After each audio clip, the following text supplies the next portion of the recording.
오늘 말씀은 사도행전, 계속해서 수요 예배는 사도행전을 살펴보고 있는데요. 사도행전 3장 1절로 10절 함께 읽고 은혜를 나누도록 하겠습니다. 함께 같이 읽도록 하겠습니다. 제9시 기도 시간에 베드로와 요한이 성전에 올라갈새 나면서 못 걷게 된 이를 사람들이 메고 오니 이는 성전에 들어가는 사람들에게 구걸하기 위하여 날마다 미문이라는 성전문에 두는 자라. 그가 베드로와 요한이 성전에 들어가려 함을 보고 구걸하거늘 베드로가 요한과 더불어 주목하여 이르되 우리를 보라 하니 그가 그들에게서 무엇을 얻을까 하여 바라보거늘 베드로가 이르되 은과 금은 내게 없거니와 내게 있는 것 이것을 내게 주노니 나사렛 예수 그리스도의 이름으로 일어나 걸으라 하고 오른손을 잡아 일으키니 발과 발목이 곧 힘을 얻고 뛰어서서 걸으며 그들과 함께 성전으로 들어가면서 걷기도 하고 뛰기도 하며 하나님을 찬송하니 모든 백성이 그 걷는 것과 하나님을 찬송함을 보고 그가 본래 성전 미문에 앉아 구걸하던 사람인 줄 알고 그에게 일어난 일로 인하여 심히 놀랍게 여기며 놀라니라. 네, 오늘 본문은 사도들에 의한 첫 번째 치유 사건입니다. 오늘은 이제 3월 1일이기도 하고요. 또 공휴일이기도 하고 또 그래서 오늘 예배를 조금 제가 일찍 녹화를 해서 예배를 드려도 되겠다는 생각을 가지고 그렇게 오늘 예배를 좀 일찍 녹화해서 여러분에게 함께 예배를 드리고자 합니다. 평상시에는 그런 일은 없습니다만 가끔 이렇게 녹화해서 예배를 드리는 것 그런 것도 부득이한 일이 있거나 그런 경우도 있을 것 같아요. 제가 지난주에 주일날 예배에 그렇게 설명을 했어야 되는데 못했는데 아무튼 혹시 예배가 그렇게 진행이 되지만 그런 부득이한 일이 있거나 또 이렇게 할 수도 있겠구나, 꼭 시간에 얽매이지 않아도 되겠구나 하는 그런 생각으로 그렇게 이해해 주시면 더 감사하겠습니다. 네, 오늘 본문은 이 베드로와 요한이 성전에 올라가다가요, 나면서부터 안진뱅이, 나면서부터 걷지 못한 사람이라고 했는데 이 안진뱅이 된 사람을 고치는 표적, 기사, 기적입니다. 아무도 이 고칠 수 없는 이 병을 가지고 태어난 사람을 이 두 사도가 예수 그리스도 이름으로, 은과 금이 아니라 요즘에 의료기술 발달해서 거의 모든 그 질병들이, 장애들이 이전보다는 더 나아지는 추세이기입니다만, 그러나 그 당시 두 사도가 활동했던 1세기 당시에는요, 이것이 의료기술이 발달한 것도 아니고 정말 모든 사람이 저 사람은 누구도 계속 봤으니까 누구인지도 알고 불가능할 것인 것도 알았던 사람인데요. 이 사람을 은과 금이 아니라 예수 그리스도의 이름으로 걷고 뛰게 한 이 놀라운 사건이 일어난 것입니다. 태어날 때부터 걷지 못했던 사람이 그런 일이 벌어졌으니 사람들이 놀란 것이죠. 이 놀라는 사건을 통해서 오늘 이 사건이 또 무엇을 말하는지 오늘 말씀을 살펴보고 함께 은혜 나누기를 원합니다.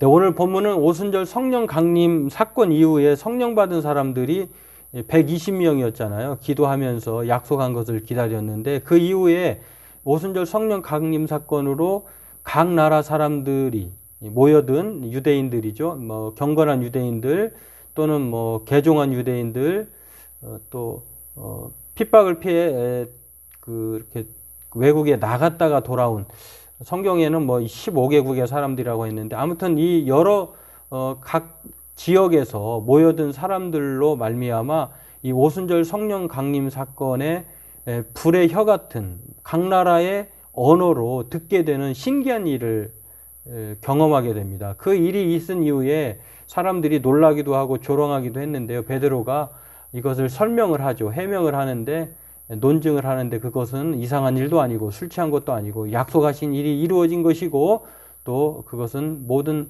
하나님이 모든 백성을 향한 그러한 구원의 은혜의 사건이다라고 하는 것을 말한 것을 볼 수가 있습니다. 아무튼 이 초유의 사건이 일어났고요. 그로 인해서 베드로의 설교, 해명, 논증을 통해서 3,000명의 숫자가 증가가 되었습니다. 120명이 곧 3,000명이 되었고요. 또 그 이후에 교회 생활이 시작되었고 공동체가 되어서 많은 사람들이 함께 사도의 가르침을 받아 서로 교제하며 떡을 떼며 기도하기를 전혀 힘썼다. 오직 힘썼다라고 하는 그런 내용을 통해서 많은 사람들이 외부의 사람들이 보기에도 신기하기도 하고요. 부럽기도 하고 놀랍기도 하고 그래서 많은 사람들이 그 당시에 많은 칭송을 했었다라고 하는 것이 2장까지의 내용입니다. 그 이후의 사건이 오늘 본문인데요. 이제 뭐 어떻게 이제 사도의 가르침을 받아 또 사도들로 말미암아 기사와 표적이 많이 나타났다라고 하는 2장 43절에 나와 있는 내용이 오늘 그 사도들의 기사와 표적, 사도들로 말미암아 나타난 기사와 표적이 많이 있었는데요. 누가가 특히 이제 사도행전에서는 그 많은 기적 중에 선별을 한 것입니다. 그 선별된 기적 이야기 중에 하나가 오늘 본문에 나와 있습니다. 그 치유의 사건이 첫 번째 사건이 나면서부터 걷지 못하는 사람을 고친 사건인데 이 치유 사건이 우리에게 의미하는 바가 두 가지가 있습니다. 오늘 그것을 살펴보려고 하는데요. 그 첫 번째는 무엇이냐면 사도들을 통하여서 나타난 기사와 표적이다라고 하는 것입니다. 사도행전 2장 43절에도 사람마다 두려워한다라고 하는데 그렇죠. 이제 많은 사람들이 이제 그 모여든 사람들은 아직 예수 그리스도를 죽인 사람들, 로마의 그런 권력자들도 있을 것이고 유대인들로 말미암아 핍박도 있을 것인데 두렵죠. 이제 그런 가운데에 이제 이런 성령 오순절 성령 강림 사건이 일어났는데 그것만으로 부족한 것이 아니라 사도들로 말미암아 많은 표적과 기사가 있었다라고 말을 합니다. 근데 그 첫 번째 사건을 오늘 우리가 보게 되는데요. 이 첫 번째 사건은 다름 아닌 사도들에게 일어났다는 것. 이것은 뭐 오늘날에는 사도가 없습니다만 뭐 또 다른 이단 중에 하나가 사도성을 주장하는 이단도 있어요. 자신들이 사도다라고 하는데 그 사도성은 마치 마태복음 16장 16절에 베드로의 고백처럼 교황제도의 시작을 로마 카톨릭이 교황을 베드로를 일대로 보는 것처럼 그런 주장을 하는 것과 같은 이치라고 볼 수 있는데 그 당시의 사도들로 특별한 사도들로 끝난 것이지 지금의 사도들은 없습니다. 그걸 가르쳐서 신사도 운동이라고 하는데 자신들이 사도다라고 하는 것. 그러나 사도는 1세기 때 사도는 지금 그들이 주장하는 사도와는 다르다라고 하는 것. 그런데 그 사도들에게 기사와 표적이 나타난 것인데요.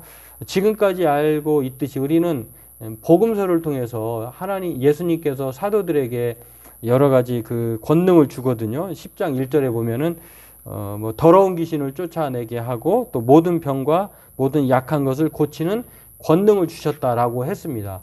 다시 말해서 사도들은 예수님께서 이미 그들에게 그 성령 강림 전에도 이 권능을 주었거든요. 그럼에도 불구하고 그 권능을 제대로 사용하지 않아 가지고 예수님에게 핀잔을 겪은 사건도 마태복음 17장에 나와 있습니다. 한 아이가 이제 요즘으로 얘기하면은 그것을 뭐라고 표현해야 되는지 뭐 여하튼 그 옛날 질병으로는 뇌전증, 오늘날은 뇌전증이라고도 하고요. 그 예전에는 간질이라고 했는데 마태복음 17장에 보면은 간질병을 앓고 있는 자녀를 둔 부모가 아버지가 와서 제자들에게 고쳐달라고 했죠. 그러나 제자들은 그거를 고치질 못합니다. 그때에 그 하소연을 했던 내용이요. 마태복음 17장에 이렇게 나옵니다. 예수님께서 그 아버지의 부탁처럼 예수님의 제자들에게 자신의 자녀의 질병을 고쳐달라고 했지만 그러나 제자들이 불쌍히 여겨주지도 못하고 또 오죽하면은 부모님이 그 예수님의 제자들께 찾아왔겠습니까? 그걸로 인하여서요, 이제 자신이 그 질병이 발생이 되면 발병이 되면은 뭐 불에도 넘어지고 또 물에도 넘어지는 정말 촌각을 다투는 이게 고침을 받지 않으면 언제 어떤 상황에 처할지 모르는 안타까운 상황인데 그 부모가 제자들께 고침을 요구했지만 제자들은 고치지를 못했습니다. 근데 그 고치지 못하는 이유를 예수님이 이렇게 17장 20절에 꾸짖으면서 말씀합니다. 이르시되 너희 믿음이 작은 까닭이라. 자신들이 못 고친 것이죠. 진실로 너희에게 이르노니 만일 너희에게 믿음이 이 겨자씨만 한 알만큼만 있어도 이 산을 명하여 거기서 저기로 옮겨지라 하면 옮겨질 것이요 또 너희가 못할 것이 없으리라. 이렇게 말을 합니다. 17절에서부터 보면은요, 그런 내용이 이렇게 예수님은 제자들에게 분명히 마태복음 10장 1절에도 더러운 귀신을 쫓아내고 또 모든 병과 모든 약한 것을 고치는 권능을 주셨느니라 라고 하는 말을 통해서 이미 예수님이 하실 수 있는 일들을 제자들에게도 주었다는 것을 알 수 있는데, 그런데 오늘 이 질병을 가지고 온 한 질병을 가지고 있는 아버지의 요구를 들어주지 못한 것입니다. 그런데 그 들어주지 못한 이유를 마태복음 17장 17절과 20절에 예수님은 말하시는데요. 그 이유에 대해서 뭐라고 하냐면 믿음이 없고 패역한 세대다 이렇게 말을 합니다. 이 말의 뜻은 삐뚤어진 이렇게 다른 번역서로는 삐뚤어진 세대라 이렇게 말을 하는데요. 믿으려고 하지 않았다는 거예요. 자신에게 그런 능력을 주었는데 에이 설마 그렇게 그냥 지나쳐 버렸다. 불가능해. 이렇게 믿으려고 하지 않았다라고 하는. 그래서 예수님은 17절하고요. 또 20절에 믿음이 없는 것에 대해서 그들을 꿰뚫어 보시고 질타하시는 것을 볼 수 있는데, 그런데 지금은 상황이 달라졌어요.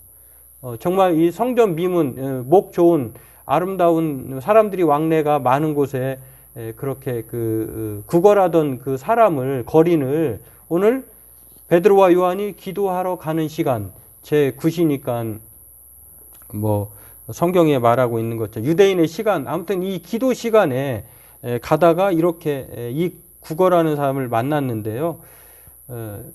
주목해 보았습니다. 그러면서 베드로와 요한이 전에 없던 그 믿음의 행세를 오늘도 오순절 성령 강림 이전의 사건을 보면 제자들이야말로 정말 오합지졸이죠. 부끄럽기 짝이 없죠. 그런데 오순절 성령 강림 이후에 여러 가지 놀라운 일들이 일어났는데요. 그 중에 하나가 바로 이 제자들이 성령 받은 이후에 달라졌다는 것입니다. 그런데 오늘 그 베드로와 요한이 기도하러 가다가 이 구걸하는 사람을 주목한 것입니다. 그리고 이 사람이 은과 금, 이 사람이 구걸하는 사람이 뭘 바라겠습니까? 이미 자신의 질병은 고침을 받지 못할 것이다라고 하는 체념 가운데 살아가다가 누군가가 그 사람을 거기다 데려 놓았다고 하는 것은 그래도 일말에 살아갈 터전이라도 살아갈 그런 몫이라도 해라라고 하는 그런 여러 가지 복합적인 의미로 그 사람을 성전 미문에다 갖다 놓았겠죠. 근데 이 사람이 늘 하듯이 구걸하려고 베드로와 요한을 사람으로 본 거죠. 자신을 도와줄 동정심을 베풀 사람으로 본 것인데 베드로와 요한은 달랐습니다. 그 사람을 볼 때 그 사람이 뭘 요구하는지 압니다. 은과 금을 요구하는 것을 알아요. 그러나 은과 금은 그 사람에게 줄 것이 없기 때문에 더 큰 것을 주려고 이 사람에게 이렇게 말을 합니다. 베드로가 이르되 은과 금은 내게 없거니와 내게 있는 이것을 내게 주노니 나사렛 예수 그리스도의 이름으로 일어나 걸으라. 여러분, 이 나사렛 예수 이름으로 일어나 걸으라고 하는 것은 지금 베드로와 요한이 사실은 그대로 말한 거예요. 자신에게 은과 금은 없어요. 그러나 이전과 다른 하나님 예수님이 그들에게 주었던, 그리고 성령의 임재를 통해서 이제는 그 이름의 역사, 그 예수 이름의 능력을 알기 때문에 오늘 그것을 통해서 이 구걸하는 사람에게 주고자 한 것을 알 수가 있습니다. 그렇습니다. 이는 사도들이요 예수님의 사역을 계승하고 있다는 것을 가르쳐 주고 있는 것입니다. 어떤 일이 있냐면 누가복음 7장 22절에 예수님께서 제자들에게 이렇게 말을 합니다. 너희가 가서 보고 들은 것을 요한에게 알리되 맹인이 보고 못 걷는 사람이 걸으며 나병 환자가 깨끗함을 받으며 귀먹은 사람들이 들으며 죽은 자가 살아나며 가난한 자에게 복음이 전파된다 하라. 지금 세례 요한이 예수님을 이제 확인차 왔을 때에 이 세례 요한의 제자들에게 오늘 예수님께서 바로 자신이 어떠한 분인 것을 소개를 설명하는 것이거든요.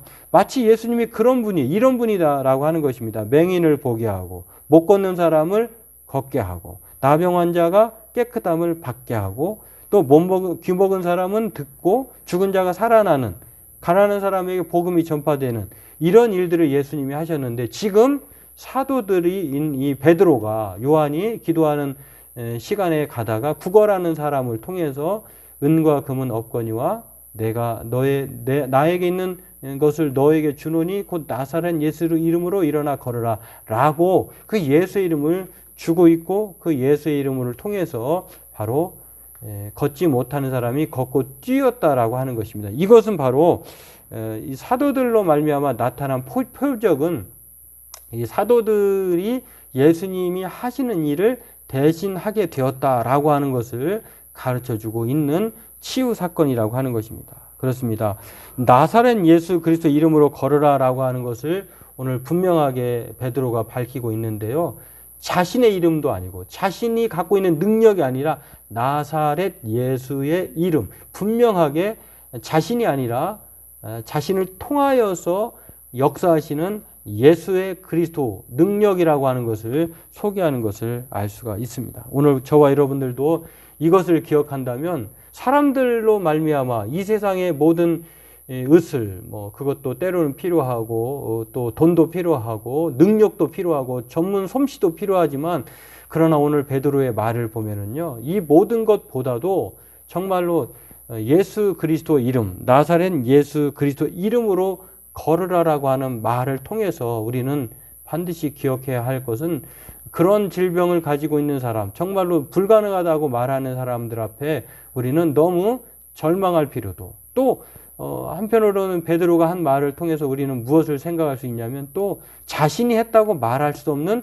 교만하지도 말아야 한다고 하는 것, 절망도 교만도 하지 않아야 한다고 하는 것을 오늘 본문을 통해서 이 첫 번째 기적 사건이 우리에게 가르쳐 줍니다. 바라기는 저와 여러분들은 기억해야 될 것은요, 복음에는 능력이 있습니다. 어떠한 능력입니까? 이 복음이라고 하는 것은 예수 그리스도, 하나님의 영이신 성령의 능력을 말하는데요. 이 복음을 부끄러워하지 않으면 우리가 예수님을 통해서 우리의 삶을 살아가면 복음은 부끄러워하지 않아야 할 이유가 여기 있다는 것을 가르쳐 주고 있습니다. 모든 믿는 자에게 구원을 주시는 하나님의 능력이 바로 복음, 예수 그리스도라고 하는 것입니다. 바라기는 저와 여러분들도 이것을 기억하고 예수의 이름을 믿고 살아가는 저와 여러분 되기를 바라겠습니다. 네, 두 번째로 이 치유 사건이 우리에게 말하고 있는 것은요, 이것을 기억하면 우리가 더욱더 생각해 볼 수 있는 말씀인데, 바로 이 치유 사건은 예수의 이름의 능력에 대해서 가르쳐 주고 있다는 것입니다. 사도들이 지금 기적과 그 이적을 행하는 것은 바로 예수 그리스도의 그 기적과 이적, 예수님이 이 땅에 오셔서 행하신 일들을 이제 제자들에게 계승하시고 돌아가신 것이거든요. 그리고 지금 성령이 제자들과 함께 하심으로 예수 그리스도의 사역을 대신하고 있는 것을 첫 번째 이 치유 사건이 말하고 있다고 하면은, 이 두 번째 이 본문이 우리에게 가르쳐 주는 메시지는 무엇이냐면 예수 그리스도의 이름의 능력에 대해서 가르쳐 주고 있다고 하는 것입니다. 3장 6절에 오늘 본문에 이렇게 나와 있죠. 은과 금은 내게 없거니와 내게 있는 것은 이것을 내게 주노니 나사렛 예수 그리스도 이름으로 일어나 걸으라. 또 읽진 않았습니다만 16절에 보면은요, 이런 말씀이 있습니다. 그 이름을 믿고 믿음으로 그 이름이 너희가 보고하는 이 사람을 성하게 하였나니 예수로 말미암아 난 믿음이 너희 모든 사람 앞에서 이같이 완전히 낫게 하였느니라. 6절과 16절에 동시에 바로 이 사람을 낫게 한 것, 걷고 뛰게 한 것은 누구나 아는, 그 사람은 분명히 구걸하는 사람이었습니다. 그러나 이 사람이 지금 보는 대로 걷고 뛰는 것은 바로 예수 그리스도라고 하는 그 능력이 이 사람을 고쳤다라고 분명하게 말하고 있는 것을 보면서 예수의 이름의 능력이 얼마나 크고 놀라운지를 설명하고 있다고 하는 것입니다. 그렇습니다.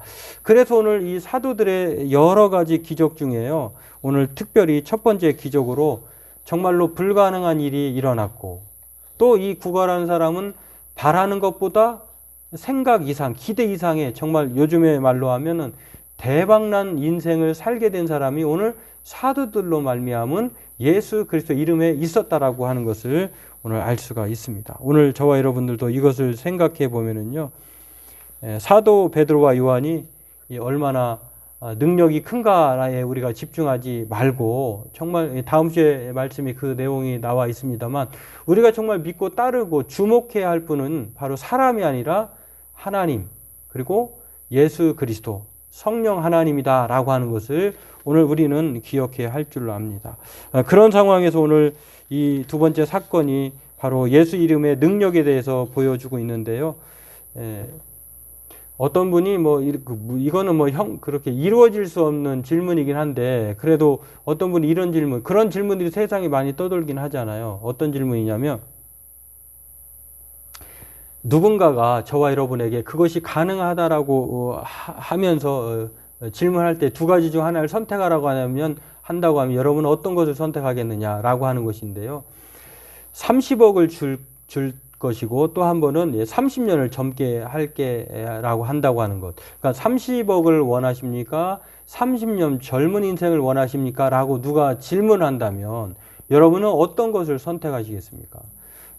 저에게도 그런 질문을 하시더라고요. 하셔서 제가 30억이냐 30년이냐 하면 저는 30년을 택하겠다 이렇게 말을 했어요. 왜 그랬을까? 저는 30억은 돈이 있다가도 없어질 수 있잖아요. 그러나 30년을 되돌아보면 우리가 일생이라고 하잖아요. 한번 살아온 인생 다시 돌아갈 수 없잖아요. 그런데 30년이 주어진다고 하면 그 30년을 좀 더 잘 촘촘히 설계하고 보람있게 하면 30억 그 이상의 가치의 삶을 살 수 있지 않겠습니까? 그런 좀 불가능한 질문에 대한 그 답을 했는데요. 이 사람이 바로 오늘 자기는 30억을 원했는데, 그러나 30억 그 기대 이상의 놀라운 일들을 오늘 성경을 통해서 예수 그리스도의 이름이라고 하는 능력이 바로 그렇게 만들어졌다는 것을 말씀해 주고 있는데요. 영국의 그 톰 나이트라고 하는 학자가 오늘 이 본문을 해설하면서 한 예화를 듭니다. 한 젊은이가 좋아하는 사람이 있었나 봐요. 젊은 남자인데 이 청년이 교회에 자기가 좋아하는 여자 청년이 성가대를 하고 있었다고 해요. 그래서 그 성가대를 하고 있는 여자에게 데이트도 신청하고 또 사귀고 싶은 마음이 있어서 그 자매가 다니는 교회에 어느 날 예배에 참석을 했다고 합니다. 그런데 처음 예배당에 들어가니까 잘 모르니까 눈치는 있어서 사람들이 하는 것대로 이렇게 눈치껏 했다고 해요. 그런데 예배를 안내하는 한 사람이 다가와서 이렇게 말을 했다고 해요. 실례합니다만 오늘 성경 봉독을 해야 할 사람이 오지 않아서 대신 해줄 수 있습니까? 라고 이렇게 이 젊은 청년에게 묻더라는 거예요. 그렇다고 하면 이참에 그 성가대를 하고 있는 그 자매, 자기가 좋아하는 자매, 데이트 신청하고자 하고 사귐을 허락받고자 하는 자매에게 더 점수를 딸 것 같아서 어려운 일 아니니까 읽는 거니까 그렇게 하겠노라고 그렇게 했다고 해요. 근데 성경을 받아들고서 이제 성경 봉독하는 자리에 딱 서서 미리 한번 눈으로 봤다고 해요. 근데 그 본문이 요한복음 10장 10절이었다고 해요. 그 내용을 보면 내가 진실로 너희에게 이르노니 문을 통하여 양의 우리로 들어가지 아니하고 다른 데로 넘어가는 자는 절도요며 강도요 문으로 들어가는 이는 양의 목자라. 이 말씀이 성경 봉독 그날의 설교 본문이었다고 해요. 그런데 이 사람은 성경 봉독 전에 한번 본 거예요. 근데 이 말을 미리 읽자마자 마음속에 이건 내가 바로 그런 사람인데 라는 생각을 하게 되었다고 해요. 내가 교회에 오는 목적을 다른데 이 절도며 강도처럼 하고 있지 않는가라고 하는 이 뜻밖의 하나님의 말씀을 만나게 된 것입니다. 그러면서 오늘 그 말씀이 나는 양의 문이다 라고 하면서 도둑은 그저 훔치고 또 도둑질하고 죽이고 파괴하러 온 것인데 나는 그들이 생명을 얻게 하려고 풍성하게 하려고 왔다라고 하는 말에 이 사람이 그 순간 짧은 시간이지만 마음에 동요가 일어난 것입니다. 이 이후에는 어떻게 해야 될까요? 그 자매에 대한 마음을 다 잊어버리게 되었어요. 그리고 이 말씀에 집중하게 되었고 갑자기 이제 한 목사님에게 그 설교하고자 하는 목사님에게 그 설교 시간에 질문을 했다고 해요. 정말로 이게 사실입니까? 정말로 우리가 진짜 생명, 풍성한 생명을 얻게 하려고 그분이 오셨습니까? 이 사람은 이제 오늘 교회에 처음 온 거예요. 목사님이 정말 그렇습니다. 정말 예수님이 우리를 위해서 오셨습니다. 이렇게 말을 해서요. 이 돌발 질문에 따른 돌발 대답을 통해서 우리가 그러기 때문에 우리가 이 자리에 있는 것입니다. 라고 하는 목사님의 말을 듣고 예수님의 임재와 사랑에 휩싸이게 된 것입니다. 그리고 이 사람을 통해서 이 톰 나이트가 말하고자 하는 것은 바로 그 사람이 이 우연히 찾아온, 다른 목적으로 찾아온 이 젊은 청년이 바로 오늘 본문에 나와 있는 국어라는 인생이었다라고 소개를 하고 있는 것을 제가 읽고 여러분에게 소개를 해드리는데요. 바로 그런 것입니다. 예수의 이름의 능력은요, 우리가 기대하지 않는 그 이상, 바라지 않았던, 바라던 것과 비교할 수 없는 놀라운 일이 생기게 된다고 하는 것을 성경은 우리에게 말을 합니다.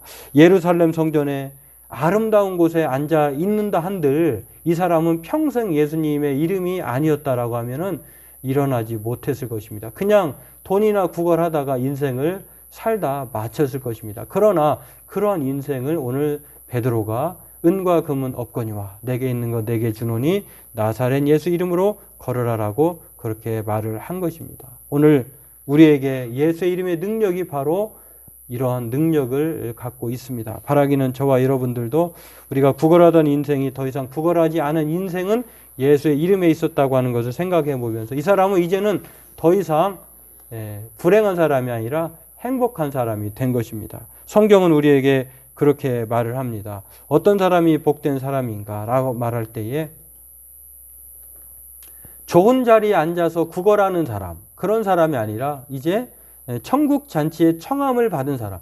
그건 누가 들어갈 수 청함을 받을 수 있습니까? 예수 그리스도를 믿는 사람, 영접하는 사람이 바로 하나님의 자녀가 되고 이 천국 잔치에 들어가는 그러한 능력을 받은 사람이다라고 하는 것입니다. 오늘 저와 여러분들도 이것을 생각하면서 구걸하던 거린에게 찾아온 이 복이 우리가 바로 차지하게 되었다라고 하는 것을 생각하면서 저와 여러분들도 하나님은 우리가 이 예수님의 이름을 알기를 원하시고요.